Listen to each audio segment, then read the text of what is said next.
विधानसभा कौन सी होगी अगर दावेदारी की बात आएगी? जो नगौद विधानसभा में मेरी कर्मभूमि सतना है। नौगांव में आपके वर्तमान विधायक हैं। कई बार सुना गया उनको कि अब वो चुनाव नहीं लड़ेंगे। ये निर्णय करने का जो अधिकार है वो हमारे शीर्ष नेतृत्व को है। चुनाव लड़ने का मूड है विधानसभा में। जो भी निर्णय होगा वो सम्मान और सिरोद्धार होगा। इसलिए मैं अपने लिए इंडिया टाइम्स में आपका स्वागत है। हमारा खास कार्यक्रम 2023 विधानसभा के दावेदार अपने हिस्से की दावेदारी जनता के बीच और पार्टी के बीच कर रहे हैं। हमारे साथ आज जो मेहमान हैं, भारतीय जनता पार्टी में यूथ जिला अध्यक्ष रहे हैं ऋषभ सिंह। तमाम पार्टी के कार्यों में हमेशा एक्टिव मोड पे देखे जाते हैं। पहले तो आपका बहुत स्वागत करूंगा मैं। धन्यवाद, नमस्कार। आपका भी मैं बहुत बहुत स्वागत अभिनंदन करता हूं। ऋषभ जी, पहला सवाल तो यही कि तमाम दावेदारी हो रही हैं, विधानसभा कौन सी होगी अगर दावेदारी की बात आएगी तो? देखिए, भारतीय जनता पार्टी के कार्यकर्ता के रूप में स्वाभाविक बात है कि कार्यकर्ता के रूप में हमारी काम करने की जो तरीके और संगठन ने हमें जो सिखाया है वो दावेदारी नहीं होती। हमारा राजनीतिक अभिभावक हमारा दल होता है और जो दल का निर्णय होता है वही कार्यकर्ता के रूप में सर्वमान्य होता है।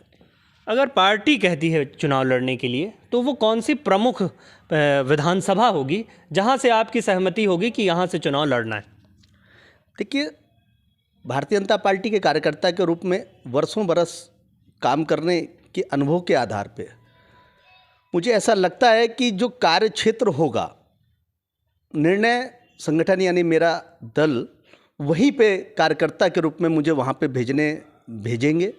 और मुझे लगता है कि मेरी जन्मभूमि और कर्मभूमि, जैसे मैं आपको बताना चाहता हूँ कि मेरी जन्मभूमि जो नगौद विधानसभा में है और जीवन का स्कूली शिक्षा से लेके और आज वर्तमान तक मेरी कर्मभूमि सतना है, सतना नगर यानी सतना विधानसभा। तो अगर कभी पार्टी को कोई निर्णय करना होगा तो मुझे ऐसा लगता है, एक ये मेरी व्यक्तिगत सोच है कि संगठन सब देख और सुनने और समझने के बाद कुछ ऐसे ही निर्णय में आएगा अगर उनका चुनाव के विषय या लड़ाने के विषय में विषय आता है तो। ठीक है, आप अपने खुद को लेकर तमाम तरह के एक्टिव मोड में आपने काम किया। खुद को लेकर एडवांटेज की अगर बात करें तो कहाँ अपने आप को प्लस पाते हैं कि इस क्षेत्र में या फिर इस क्षेत्र में हमने काम किया है तो हमें पार्टी द्वारा या संगठन द्वारा प्रमुख तौर पे आगे किया जाएगा? देखिए, सबसे बड़ा जो एडवांटेज के रूप में आप पूछ रहे हैं प्रश्न, मैं आपके इस चैनल के माध्यम से जो श्रोता है, जो आपके चैनल को देखने सुनने वाले, मैं एक चीज़ ज़रूर बताऊंगा कि भारतीय जनता पार्टी के कार्यकर्ता के रूप में काम करने पे जीवन का मुझे वो सार मिला, वो मुझे अनुभव मिला, वो प्रशिक्षण मिला जो मुझे शायद किसी संस्था, किसी भी अन्य जगह पे नहीं प्राप्त होता। मैं राष्ट्र की सेवा और राष्ट्र प्रेम और राष्ट्र प्रथम और भाजपा मिशन के रूप में काम करने वाले हम कार्यकर्ता हैं। हम अंत्योदय की परिकल्पना को साकार करने वाले व्यक्ति हैं। हमारे लिए राजनीति सेवा का माध्यम है, ये संगठन ने मुझे सिखाया है और यही मेरे जीवन का सबसे बड़ा एडवांटेज है। और मैं ऐसा मानता हूँ कि भारतीय जनता पार्टी में जो कार्यकर्ता के रूप में व्यक्ति का निर्माण होता है, सच मायनों में एक सशक्त राष्ट्र के लिए ये विचारधारा बहुत अनिवार्य और बहुत ज़रूरी है। भारतीय जनता पार्टी की बात की आपने, कहीं ना कहीं समन्वय में कमी आपको भी दिखती है। तमाम तरह की चीज़ें वायरल होती हैं। ये देखा जाता है कि भारतीय जनता पार्टी में भी आपके ज़िले में सतना की बात अगर करें तो समन्वय में कमी देखी जाती है। क्या मानते हैं?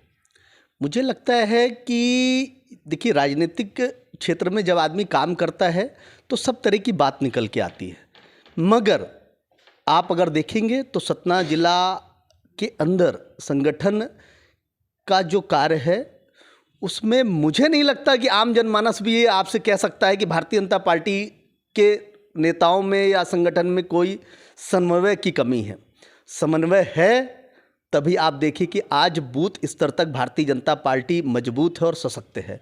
समन्वय है इसलिए हमारे बूथ का भी अध्यक्ष और जिले का भी अध्यक्ष और भारतीय जनता पार्टी का जो भी एक कार्यकर्ता है वो अपनी बातों को, अपने विचारों को सही मंच में रख सकता है बिना कोई रुकावट के। ठीक है, नौगौद की बात की आपने। नौगौद आपका कार्य क्षेत्र भी रहा है, जन्मभूमि भी रही है।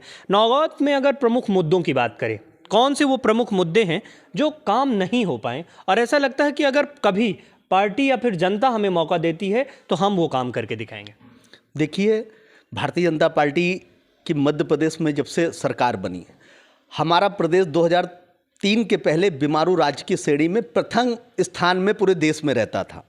2003 के बाद भारतीय जनता पार्टी की सरकार बनने के बाद पूरे मध्य प्रदेश के साथ साथ हमारे सतना जिले का भी संगीण विकास हुआ, चौमुखी विकास हुआ। उस विकास में मेरा जो नौगौद विधानसभा क्षेत्र है उसमें भी विकास के कई ऐसे कार्य हुए जो ऐतिहासिक कार्य हुए। जैसे मैं अभी आपको वर्तमान में बताना चाहूँगा कि सतना से मैहर का रामपथ गमन की रोड जो है वो पूर्णतः कंप्लीट हो चुकी है। नौगौद क्षेत्र किसान आधारित सशक्त क्षेत्र है। कृषि का उत्पादन बेहतर यहाँ पे, मतलब किसान यहाँ पे सशक्त रूप में है। तो मुझे लगता है कि योजनाओं और विकास के मामले में नौगौद अग्रणी है और आने वाले समय में भी भारतीय जनता पार्टी की सरकार आनी है और निश्चित तौर पे नौगौद क्षेत्र में और भी विकास के जो काम हैं, जो अछूते अगर रह गए हैं, वो छोटे छोटे काम से लेके बड़े काम की बात है। क्योंकि देखिए, समय परिस्थितियों के साथ चीज़ें भी बदलती हैं। उस समय भी मुझे नहीं लगता कि कोई कमी नौगौद क्षेत्र में रह पाएगी। नौगौद में आपके वर्तमान विधायक हैं, घोषणा की गई, कई बार सुना गया उनको कि अब वो चुनाव नहीं लड़ेंगे। एक दावेदार के तौर पे या कहें कि वहाँ पे उनके विकल्प के तौर पे वो कौन से लोग होंगे जिनको आप मानते हैं कि उनका स्थान ले सकते हैं या फिर एक प्रबल दावेदार के तौर पे नौगौद विधानसभा से आगे आ सकते हैं? देखिए, भारतीय जनता पार्टी की मैंने पहले भी आपको बताया था कि इस दल में ही ऐसा संभव है कि बूथ का भी अध्यक्ष जो है वो प्रदेश का मुख्यमंत्री बन सकता है और मंडल अध्यक्ष और मंडल का पदाधिकारी भी सांसद बन सकता है। सैकड़ों ऐसे उदाहरण हैं कि हमारे बूथ तक के कार्यकर्ता को महत्वपूर्ण जिम्मेदारी मिली। इसलिए मुझे लगता है कि यह निर्णय करने का जो अधिकार है वो हमारे शीर्ष नेतृत्व को है और हमारे दल में संगठन चुनाव लड़ता है, कार्यकर्ता चुनाव लड़ता है। जिसको भी दल की तरफ से वो घोषित होता है प्रत्याशी, वो प्रत्याशी का नाम नहीं होता, हमारा प्रत्याशी कमल का फूल और भारतीय जनता पार्टी चुनाव लड़ती है। इसलिए मुझे लगता है कि जिस किसी को भी दल का प्रत्याशी घोषित किया जाता है, पूरा बूथ तक का कार्यकर्ता लग के और उसको सशक्त और जिताने में अहम भूमिका निभाते हैं। नौगौद के 3 मुद्दे की बात करें, वो कौन से 3 मुद्दे हैं जो काम वहाँ पे प्रमुख तौर पे होने चाहिए?